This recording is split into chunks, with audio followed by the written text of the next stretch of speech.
जैसा कि आज का विषय है एकात्मक नहीं, राष्ट्रीय एकात्मता राष्ट्रीय, तो मैं के प्रति एक छोटा सा इसके बारे में, क्योंकि इस पे व्यवस्थाओं की वजह से इस पे कोई विशेष लिटरेचर अवेलेबल नहीं होता था पहले, और जितना इस पे जाना समझा है हमारे माननीय परम श्रद्धेय अटल बिहारी वाजपेयी जी, दीनदयाल जी उपाध्याय, जब भी कोई भी बीजेपी का जनसंघ का कार्यक्रम की शुरुआत करते थे तो उनके शुरुआती भाषण में पता लगता था वो एकात्मक मानववाद पर, राष्ट्रवाद पर ही बोलते। उससे जो कुछ थोड़ा बहुत सीखा जाना है वो आपके सामने। सबसे पहले तो मैं देश के एक बहुत बड़े महापुरुष, देश के प्रथम प्रधानमंत्री भी हुए वो, उन्होंने इस भारत को कभी भी राष्ट्र नहीं माना। हमारे बहुत सारे मित्र जो जर्नलिस्ट हैं वो खोजते हैं पुरानी पुरानी चीज़ें, उन्होंने भारत को सिर्फ एक ज़मीन का टुकड़ा माना है। अगर नेहरू जी के कोई से भी इंटरव्यू आज तक के उठा के देख लिए जाए, नवजीवन में उनके आर्टिकल्स को देख लें, और तत्काल आज़ादी के बाद भी उन्होंने जब जब विदेशी अखबार नवीज़ों को, तो उन्होंने भारत को कभी राष्ट्र नहीं माना। उन्होंने इसको सिर्फ एक ज़मीन के टुकड़े की संज्ञा दी। ये हमारे लिए सबसे दुर्भाग्यपूर्ण समय रहा। हम एक राष्ट्र हैं, सांस्कृतिक राष्ट्र हैं, और जिस संस्कृति को लेके पूरी दुनिया हमें सलूट करती है। हमारे यहाँ की जो सोने की चिड़िया और हमारे यहाँ के जो मसाले होते हैं, उससे अट्रैक्ट होकर पूरी दुनिया के खोजी लोग, चाहे वो वास्को डी गामा हो, क्रिस्टोफर कोलंबस हो, वो सब भारत में वही सोना खोजने तो आए थे, जिस के लिए महारानी विक्टोरिया ने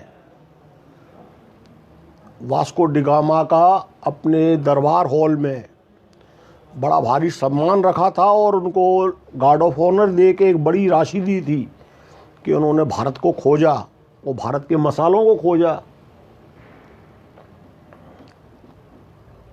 ये हमारा राष्ट्र है, एक संस्कृति से परिपूर्ण। आज भी हमारे यहाँ की खुदाइयों में जो वस्तुएं मिलती हैं उससे पता लगता है कि हम कितने संपन्न राष्ट्र हैं, कितनी संस्कृति है। आज अगर दिल्ली में कुतुब मीनार के पास में, आप सबको विदित होगा, एक लोहे की वो लाट लगभग 1300 वर्ष पुरानी है, लेकिन आज तक दुनिया भर के बड़े बड़े मेटलॉजिस्ट इस बात पर आश्चर्यचकित हैं, वो रिसर्च करते हैं कि हिंदुस्तान के लोहार मेटलॉजिस्ट तो अब नाम आया है, वो कितने संपन्न होंगे, उनके पास में कितनी हाई टेक्नोलॉजी होगी कि उन्होंने 1300 वर्ष पूर्व उस लोहे की लाट को लगाया है। और उन 1300 वर्षों में कितनी आंधी तूफान सर्दी गर्मी आई होगी कि आज तक उसके ऊपर ना कोई पपड़ी पड़ी है, ना कोई जंग का नामो निशान है। ये मेरे देश की संस्कृति है। मैं लकीली जापान में एक न्यूज़पेपर चलता है, आशाई सुब्बन, दुनिया का सबसे ज़्यादा हाईएस्ट सर्कुलेशन का पेपर वही है। वो हर वर्ष किसी स्पेशल विषय को लेकर अपना सप्लीमेंट निकालते हैं। तो उन्होंने कोई 10-12 सप्लीमेंट्स जो थे वो मुझे आज भी तकरीबन 25 साल बाद वो सप्लीमेंट्स है। उनमें भारत की मेटोलॉजी, भारत के जो स्वास्थ्य के बारे में, हेल्थ के बारे में जितनी रिसर्च और जितने ऑपरेशंस होते हैं, और खाना स्पेशली उन्हों का एक मैगज़ीन में फोकस था खाना बनाने की पद्धति।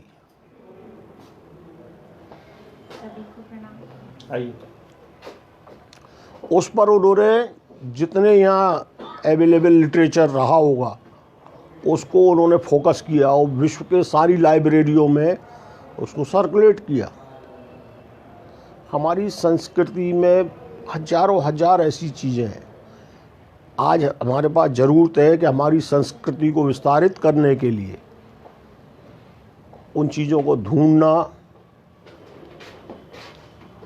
अगर